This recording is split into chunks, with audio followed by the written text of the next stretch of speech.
India में शायद ही कोई ऐसा घर होगा जहां पिडिलाइट के प्रोडक्ट्स यूज न किए जाते हों। कारपेंटर का फेवरेट फेविकोल हो या फिर हमारा और आपका पसंदीदा फेविक्विक। लेकिन क्या आपको पता है, इस इनोवेटिव ब्रांड को शुरू किया था एक चपरासी ने, नाम है बलवंत पारेख।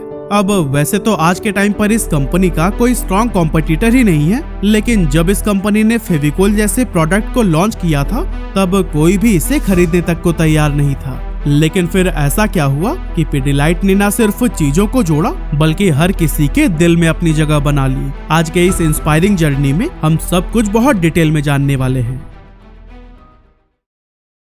तो दोस्तों, फेविकोल की जर्नी स्टार्ट होती है 1925 से, जब गुजरात के एक छोटे से गांव महुआ में बलवंत कल्याणजी पारेख का जन्म हुआ था। इनके दादाजी एक मजिस्ट्रेट थे और उन्हीं से ही इंस्पायर होकर बलवंत पारेख ने भी लॉ की पढ़ाई करने की सोची। और फिर शुरुआती एजुकेशन कंप्लीट करने के बाद उन्होंने मुंबई के गवर्नमेंट लॉ कॉलेज में एडमिशन ले लिया। लेकिन दोस्तों, ये वो टाइम था जब देश पर ब्रिटिश रूल था और हर तरफ लोगों के ऊपर अत्याचार किए जा रहे थे, जिसकी वजह से हर देशभक्त के खून में आजादी की लहर दौड़ने लगी। और फिर बलवंत पारेख भी इस लड़ाई में कूद गए। उन्होंने जैसे ही सुना कि Mahatma Gandhi quit India movement की शुरुआत कर रहे हैं, तो फिर वो पढ़ाई बीच में ही छोड़कर अपने गांव वापस आ गए और इस आंदोलन को ज्वाइन कर लिया। लेकिन करीब 1 साल बाद उनके मन में ये ख्याल आया कि अगर वो किसी हायर पोजीशन पर होंगे तो फिर अपने लोगों के लिए ज्यादा काम आ पाएंगे। और फिर इसी सोच के साथ बलवंत पारेख मुंबई वापस आए और अपनी पढ़ाई दोबारा शुरू कर दी। लेकिन दोस्तों, पढ़ाई के दौरान ही उनकी शादी कांताबेन से हो गई और फिर शादी के बाद अपनी रिस्पॉन्सिबिलिटीज को निभाने के लिए उन्होंने कई सारे छोटे मोटे जॉब्स किए। लेकिन महीना भर मेहनत करने के बाद जो पैसा मिलता था उससे घर की बेसिक नीड्स ही पूरी नहीं हो पा रही थी। पर फिर भी उन्होंने हार नहीं मानी और आखिरकार अपनी ग्रेजुएशन कंप्लीट कर ली। इसके बाद से कांताबेन को लगने लगा कि शायद अब उनके फैमिली का जीवन पटरी पर आ जाएगा। लेकिन जल्द ही उनका ये सपना भी टूट गया, क्योंकि बलवंत पारेख ने डिसाइड किया कि वो कभी भी वकालत को अपना प्रोफेशन नहीं बनाएंगे। इसकी वजह यह थी कि पढ़ाई के दौरान ही उन्हें यह समझ आ गया था कि ये प्रोफेशन बिना झूठ के सहारे नहीं चल सकता है और ये उनके वैल्यूज और एथिक्स के खिलाफ था। इसके बाद उन्होंने दूसरा काम ढूंढना शुरू किया और एक लकड़ी के व्यापारी के ऑफिस में चपरासी की नौकरी करने लगे। लेकिन दोस्तों, यहाँ भी उनकी फाइनेंशियल कंडीशन बहुत खराब थी। हालात तो ऐसी हो गई थी कि उन्हें और उनकी वाइफ को उसी लकड़ी के गोदाम में ही रहना पड़ा। लेकिन दोस्तों, लकड़ी के गोदाम में काम करते हुए ही उन्होंने एक मार्केट गैप नोटिस किया, जो कि आगे चलकर उनके बिजनेस की फाउंडेशन बनी। उन्होंने देखा कि वुड इंडस्ट्री में ग्लू की बहुत ज्यादा डिमांड है, लेकिन मार्केट में अवेलेबल ज्यादातर गोंद इंपोर्टेड होते थे, जो ना सिर्फ महंगे थे बल्कि इसकी क्वालिटी भी कुछ खास अच्छी नहीं थी। जबकि अगर हम इसके सस्ते अल्टरनेटिव की बात करें तो उस समय लोग चावल या आटे को पकाकर बनाए गए गोंद का इस्तेमाल करते थे। अब ये गोंद पेपर जैसी हल्की चीजों को तो चिपका देता था, लेकिन लकड़ी जैसे भारी सामानों के लिए ये बिल्कुल काम का नहीं था। इसीलिए उस समय के ज्यादातर कारपेंटर्स एक स्पेशल टाइप के गोंद का यूज किया करते थे, जो कि जानवरों की हड्डी और खाल से निकाले गए कोलेजन से बनाया जाता था। अब ये कुछ हद तक टिकाऊ तो होता था, लेकिन इसे बनाने और यूज करने का प्रोसेस काफी मुश्किल और टाइम कंज्यूमिंग था, क्योंकि जितनी बार आपको इसे इस्तेमाल करना है उतनी ही बार इसे गर्म करना पड़ता था। साथ ही इसके अंदर से इतनी गंदी बदबू आती थी ना कि काम करना भी मुश्किल हो जाता।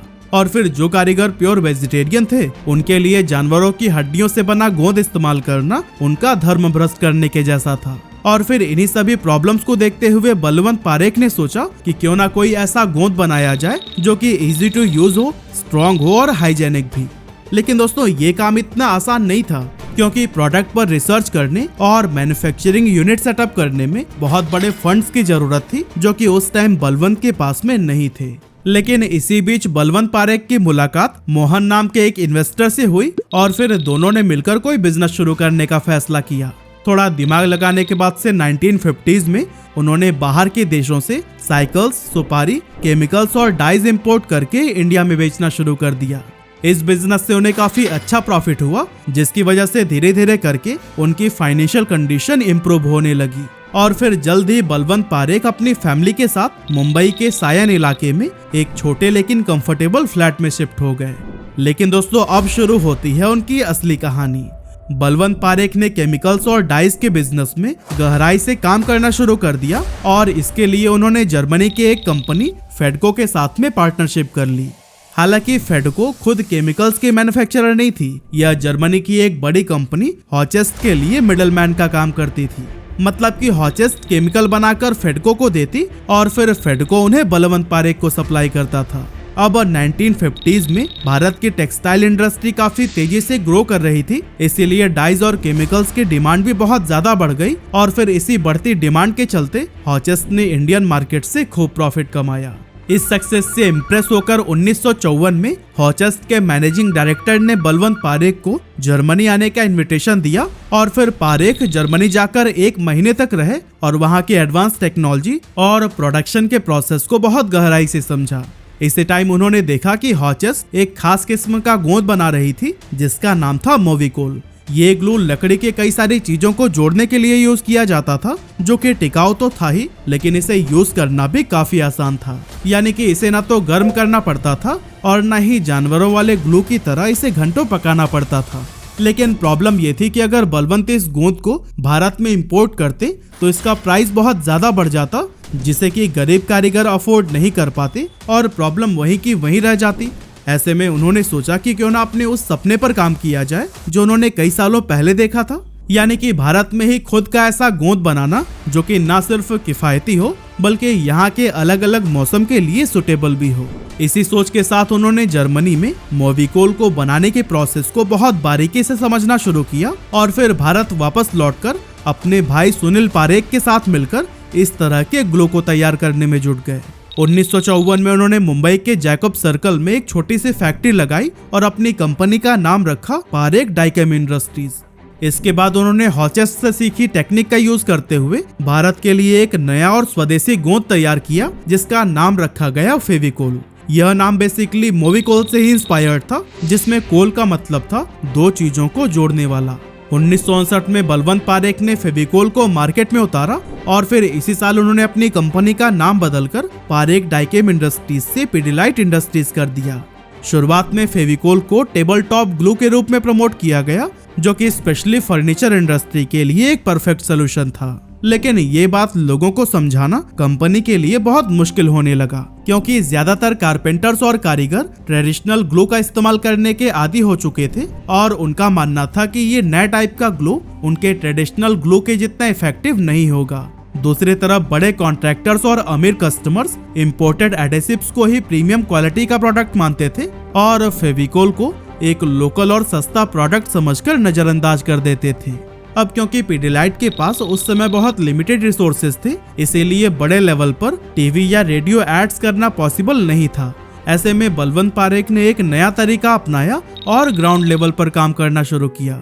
वह छोटे दुकानदारों और कारीगरों से पर्सनली मिले, फेविकोल के फायदे समझाए और कारपेंटर्स को इसे यूज करने के लिए अवेयर किया। साथ ही इसके छोटे छोटे पैक्स को भी लॉन्च किया गया ताकि कम से कम बजट में भी लोग इसे खरीद सके। लेकिन दोस्तों, इन सभी शुरुआती प्रयासों से भी कंपनी को कुछ खास फायदा नहीं मिल पाया। हालांकि इसके बाद भी बलवंत पारेख ने हार नहीं मानी और उन्होंने कारपेंटर्स के लिए डेमोन्स्ट्रेशन वर्कशॉप्स कराई। इन वर्कशॉप में उन्होंने फेविकोल का इस्तेमाल करके दिखाया और समझाया कि उनका ये ग्लू पुराने ट्रेडिशनल ग्लू से ज्यादा ड्यूरेबल और स्ट्रॉन्ग है। फेविकोल का सबसे बड़ा फायदा ये था कि इसे इस्तेमाल करना बहुत आसान था, न इसे गर्म करने की जरूरत थी और न ही कोई बदबू की समस्या, और ये सिंथेटिक रेजिन से बनाया गया था जो कि वेजिटेरियन लोगों के लिए एक सेफ ऑप्शन था।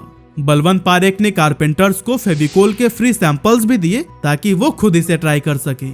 और फिर जब उन्होंने इस ग्लू को ट्राई किया तो मानो हैरान ही रह गए, क्योंकि फेविकोल की स्मूथ कंसिस्टेंसी ने काम को काफी आसान बना दिया और यह सरफेस पर मक्खन की तरह ग्लाइड करता था। इस तरह से फेविकोल अब धीरे धीरे मार्केट में पॉपुलर होने लगा।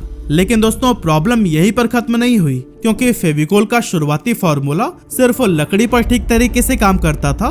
प्लास्टिक और मेटल जैसे चिकने सरफेस पर फेविकोल फेल हो जाता था। इसके अलावा भारत में जब ज्यादा गर्मी पड़ती थी उस टाइम पर भी ये अच्छी तरीके से काम नहीं कर पाता था। ऐसे में बलवंत पारेख ने सोचा कि अगर फेविकोल को एक रिलायबल और यूनिवर्सल एडिसिव बनाना है तो उसकी स्टेबिलिटी और वर्सेटिलिटी को इम्प्रूव करना होगा।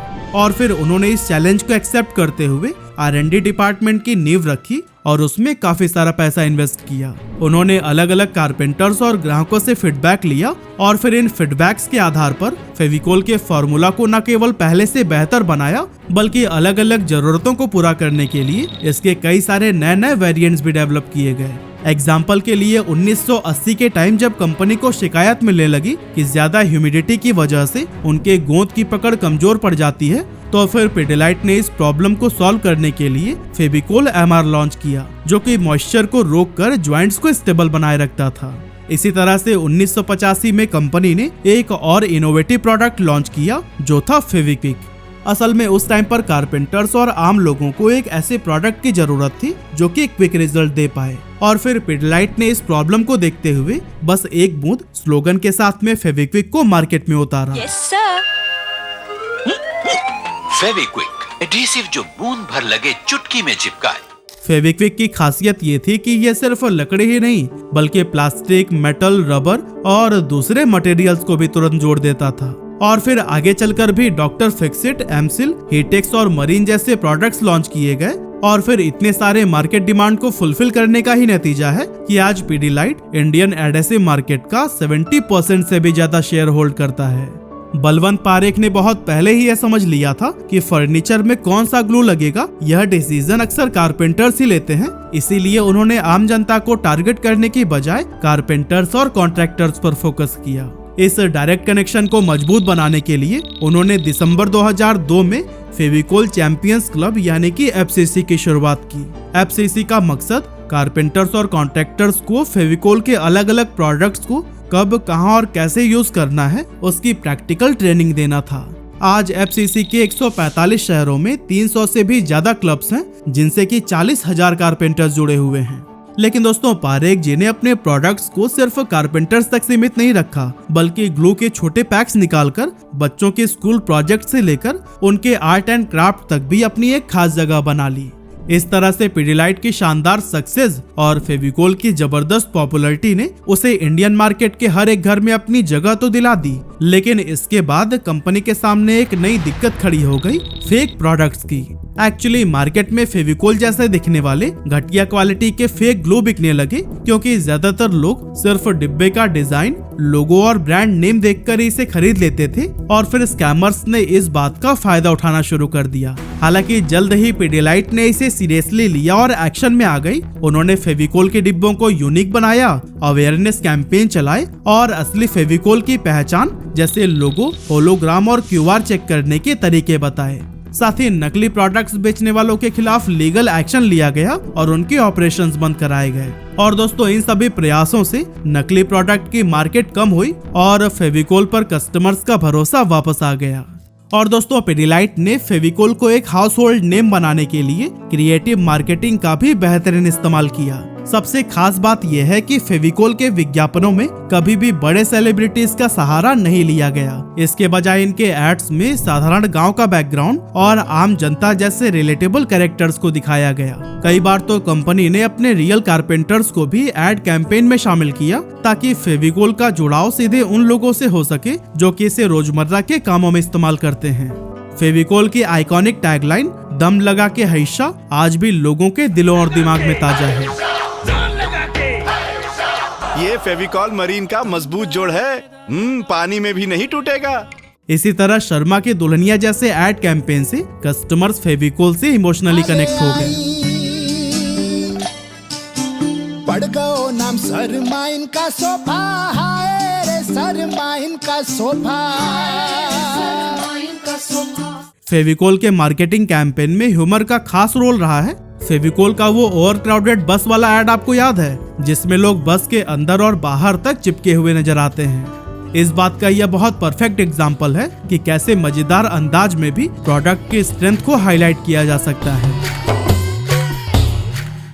यहाँ तक कि फ्री गिफ्ट स्टोर कैंपेन ने भी फेविकोल की ताकत को इतने क्रिएटिव तरीके से पेश किया कि यह न केवल दर्शकों को हंसाने में कामयाब रहा बल्कि प्रोडक्ट की रिलायबिलिटी को भी बखूबी शोकेस किया।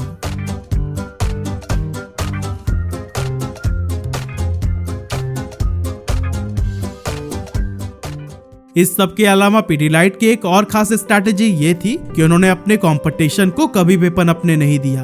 जब भी कोई कंपनी फेविकोल को कॉम्पिटिट करने की ट्राई करती तो पिडिलाइट उसे एक अच्छा ऑफर देकर एक्वायर कर लेती थी। जैसे कि साल 2000 में इसने एमसिल और मिस्टर फिक्सिट को एक्वायर कर लिया, तो वहीं 2004 में रॉफ और 2010 में वुडलॉक को। लेकिन दोस्तों अनफॉर्चुनेटली 25 जनवरी 2013 को फेविकोल मैन के नाम से फेमस बलवंत पारेख ने 88 साल की उम्र में इस दुनिया को अलविदा कह दिया।